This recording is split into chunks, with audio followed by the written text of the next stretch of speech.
নমস্কার বন্ধুরা, স্বাদবাহারের পক্ষ থেকে আপনাদের সবাইকে জানাই আরও একবার স্বাগত। আজ আমি এমন একটা রেসিপি নিয়ে হাজির হয়েছি যেটা দেখা মাত্রই আপনাদের জিভে জল আসতে বাধ্য। ছোটোবেলায় স্কুলের গেটের বাইরে আমরা প্রায় সময় এইরকম চটপটি কিনে খেতাম, তাই আজ চেষ্টা করলাম বাড়িতেও সে একই রকমভাবে বানিয়ে নেবার। জানি না সেই রকম স্বাদ আনতে পারবো কিনা, তবে চলুন দেখে নিই আমার আজকের এই সুন্দর রেসিপি। চটপটি বানানোর জন্য আমার সবার প্রথমে লাগবে এখানে মটর কলাই। আমি এখানে একটা কাপ মেপে 1 কাপ মটর কলাই 6 থেকে 8 ঘন্টার মতো জল দিয়ে ভিজিয়ে রেখেছিলাম, তারপর জল ঝরিয়ে নিয়ে নিয়েছি। এবার আমি ওই ভিজিয়ে রাখা মটর কলাইয়ের সাথে দিয়ে দিচ্ছি 2টো কাঁচা লঙ্কা। কাঁচা লঙ্কাটা অবশ্যই এভাবে ফাটিয়ে দেবেন। আর দিচ্ছি 1/2 কাপের চাইতেও একটু কম জল। তারপর আমি এই মটর কলাই জলসহ একটা প্রেসার কুকারে ঢেলে নিচ্ছি। তার সাথে দিয়ে দেব অল্প পরিমাণে একটু লবণ। দিয়ে প্রেসার কুকারের ঢাকনাটা লাগিয়ে আমি এখানে 2টো সিটি দিয়ে নেব। মটর কলাই সেদ্ধ হতে থাকুক, ততক্ষণে একটা ভাজা মশলা তৈরি করে নেব। তার জন্য একটা ফ্রাইং প্যানে নিয়ে নিয়েছি 1/2 চামচ গোটা জিরে, 1/2 চামচ জোয়ান, আর 1/2 চামচের চাইতে অল্প একটু কম ধনে। তার সাথে নিচ্ছি অল্প পরিমাণ কয়েকটা লবঙ্গ আর কয়েকটা গোলমরিচ। আর দিয়ে দেব 2 থেকে 3টে মতো শুকনো লঙ্কা। এগুলো শুকনো খোলায় ভেজে গুঁড়িয়ে নেব। অন্যদিকে আমি একটা বাটিতে নিয়ে নিয়েছি অল্প কিছুটা তেঁতুল। তেঁতুলটা হালকা গরম জলে 10-15 মিনিটের জন্য ভিজিয়ে নেব। তার সাথে আমার লাগবে সেদ্ধ করা আলু। আমি এখানে আলুগুলো খোসা সহ সেদ্ধ করে নিয়েছি। আমি ছোট সাইজের 4টে আলু নিয়েছি। এবার আলুর খোসাগুলো ছাড়িয়ে নিচ্ছি। আমি এখানে 1 কাপ মটর কলাইয়ের জন্য 4টে ছোট ছোট আলু নিয়েছি। আপনারা চাইলে পরিমাণটা আর একটু কমিয়ে বা বাড়িয়েও নিতে পারেন, তবে আলুটা কিন্তু অবশ্যই দেবেন, তা না হলে কিন্তু এটা খেতে খুব বেশি ভালো লাগে না। সব আলুগুলোর খোসা ছাড়িয়ে নিয়েছি। এবার একটা ছুরি দিয়ে আমি চৌকো চৌকো করে কেটে নেব।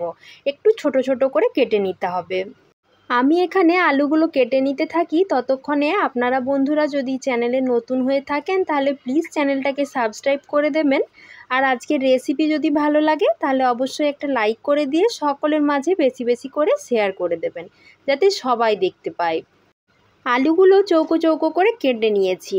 অন্যদিকে আমার মটর কলাইগুলোও কিন্তু সেদ্ধ করা হয়ে গেছে। এবার প্রেসার কুকারের ঢাকনাটা খুলে নিয়েছি। একটা মটর কলায় আঙুল দিয়ে এভাবে চেপে দেখে নিচ্ছি ঠিকঠাক সেদ্ধ হয়েছে কিনা। দেখুন ঠিকঠাক কিন্তু গলে যাচ্ছে। এবার আমি যে আলুগুলো কেটে রেখেছিলাম সেই আলুগুলো মটর কলাইয়ের সাথে দিয়ে দিচ্ছি। দিয়ে সব কিছু ভালো করে মিশিয়ে নিচ্ছি। মটর কলাইটা সেদ্ধ করার সময় কিন্তু জলটা একটু কমই দিতে হবে। এবার আমি আলু আর মটর কলাইটা আবার প্রেসার কুকারে গ্যাসের ওপর বসিয়ে দিচ্ছি, যাতে জলটা পুরোপুরি শুকিয়ে যায়। অন্যদিকে তেঁতুলটাও কিন্তু জলে ভালো করে ভিজে গেছে। এবার তেঁতুলটা চটকে আমি তেঁতুলের পাল্পটা বার করে নিচ্ছি। তারপর ছিপড়েটা আমি হাত দিয়ে এভাবে ছেঁকে ফেলে দিচ্ছি।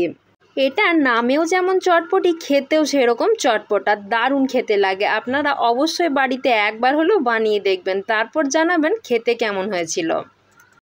এখন আমি ওই তেঁতুলের পাল্পটার সাথে দিয়ে দিচ্ছি 1/2 চামচ মতো বিট লবণ। এখানে কিন্তু বিট লবণটাই ব্যবহার করবেন।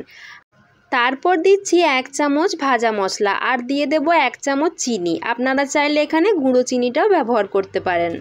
তারপর চামচ দিয়ে সব কিছু ভালো করে একটু মিশিয়ে নিতে হবে, যেহেতু আমি এখানে গুঁড়ো চিনি ব্যবহার করিনি।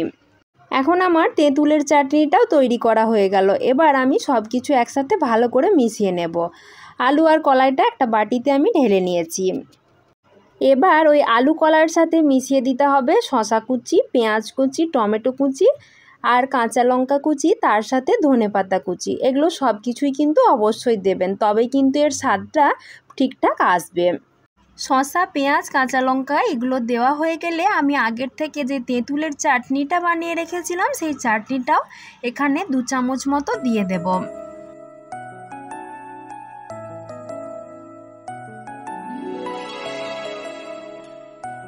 এখন স্বাদটা আরেকটু বাড়িয়ে দেওয়ার জন্য দিয়ে দিচ্ছি কয়েক ফোঁটা পাতিলেবুর রস।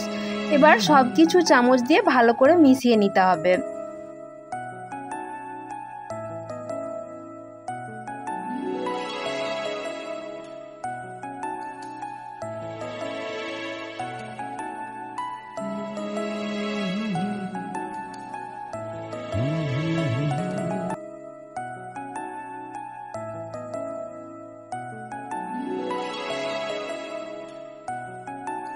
সব কিছু মিশিয়ে নেওয়া হয়ে গেছে। আবারও আমি পরিবেশন করবার সময় ওপর থেকে একই রকমভাবে শসা, পেঁয়াজ, কাঁচা লঙ্কা, টমেটো, ধনেপাতা কুচি মিশিয়ে দিচ্ছি। অনেক সময় বিকেলের দিকে আমাদের কিছু চটপটা খেতে মন চায়, তখন কিন্তু আপনারা খুব সহজেই এটা বানিয়ে সকলের মন জয় করে নিতে পারেন। এটা খেতে এতটাই টেস্টি হয় যে একবার বানিয়ে খেলে আপনাকে বারবার খেতে ইচ্ছে করবে। তাহলে বন্ধুরা, আমার আজকের এই রেসিপি আপনাদের কেমন লাগলো সেটা কিন্তু কমেন্ট করে জানাতে ভুললে একদমই চলবে না। আর তার সাথে অবশ্যই লাইক করে দেবেন, সকলের মাঝে বেশি বেশি করে শেয়ার করে দেবেন। আপনারা যত বেশি লাইক করবেন আমি কিন্তু ততই উৎসাহী হই পরবর্তী ভিডিওটা বানানোর জন্য। আজকের মতো এই পর্যন্তই, আবারও দেখা হচ্ছে নতুন কোনো রেসিপি নিয়ে। সবাই ভালো থাকবেন, সুস্থ থাকবেন। আমার ভিডিওটা দেখার জন্য সবাইকে জানাই ধন্যবাদ।